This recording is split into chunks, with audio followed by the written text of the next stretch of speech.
নাৰেংগী ক্ৰীড়া সন্থাৰ উদ্যোগত থিয়েটাৰ প্ৰদৰ্শনী অনুষ্ঠান আয়োজন কৰা হৈছে।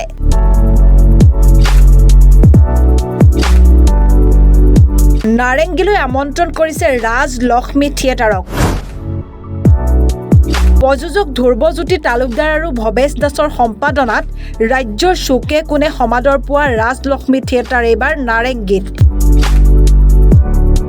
তিনিদিনীয়া প্ৰদৰ্শনীৰে নাৰেংগীবাসীক আমোদ দিবলৈ অতি সোনকালে আহি আছে ৰাজলক্ষ্মী থিয়েটাৰ। অনুষ্ঠিত হ'ব ২৬, ২৭ আৰু ২৮ তাৰিখে।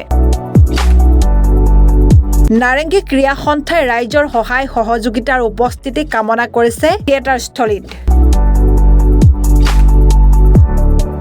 News desk report, channel North East. আমি এইবাৰ নাৰেংগী ক্ৰীড়া সন্থাৰ তৰফৰ পৰা প্ৰথমবাৰৰ বাবে আমি ভ্ৰাম্যমাণ থিয়েটাৰ, অসমৰ আগশাৰীৰ ভ্ৰাম্যমাণ থিয়েটাৰ, ৰাজলক্ষ্মী থিয়েটাৰ আমি তিনিদিনীয়া কাৰ্যসূচীৰে আমি আমন্ত্ৰণ জনাইছোঁ।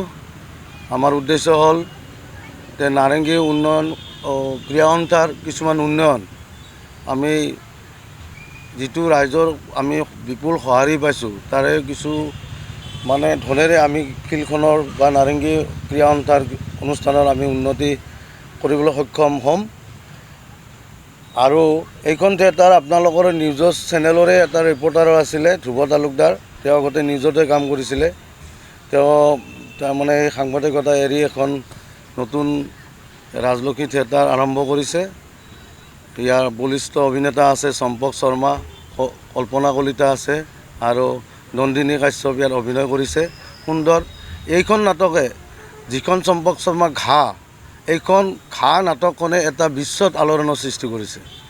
বিশ্বৰ যিটো পৰিৱেশ, যিটো গছৰ ওপৰত যিটো নাটক কৰিছে তেখেতসকলে, এইটো আজি বিদেশতো আদৰ লাভ কৰিছে। এই মেছেজটো যাতে বিদেশতো যায়, এই নাটকখনৰ জৰিয়তে যিখন আদৰ্শ দেখুৱাইছে ঘাঁখনে, গতিকে এইখন আদৰ্শ গোটেই বিশ্ববাসীকে তাতে জাগ্ৰত কৰা হৈছে।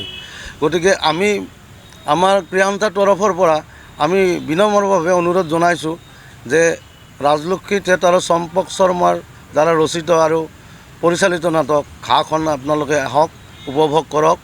বিশ্বৰ পৰিৱেশৰ লগত ইয়াৰ সম্পূৰ্ণ সামঞ্জস্য আছে। গতিকে আমাৰ কমিটিৰ তৰফৰ পৰা আমি সমূহ ৰাইজৰে সহায় সহযোগিতা আমি হাতজোৰে কামনা কৰিছোঁ।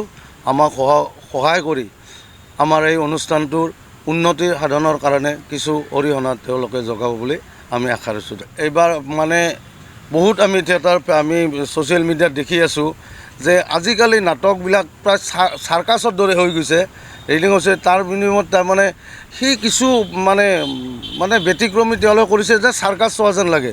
নাটকৰ মূল ইয়াতো তাতে উপভোগ কৰিব পোৱা নাই।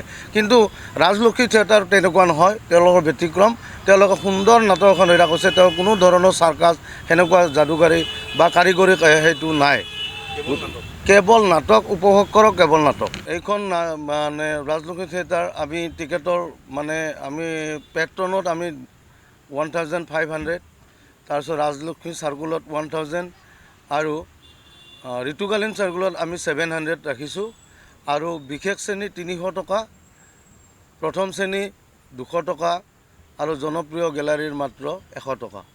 এইখিনি আমাৰ টিকেটৰ মূল্য ধাৰ্য কৰিছোঁ। আমি আৰু পুনৰবাৰ সকলো ৰাইজকে আমি আমাৰ এইটো অনুষ্ঠানত আহি তেওঁলোকে নাটক উপভোগ কৰি আমাক সহায় কৰিবলৈ আমি বিনম্ৰভাৱে অনুৰোধ জনাইছোঁ। ধন্যবাদ।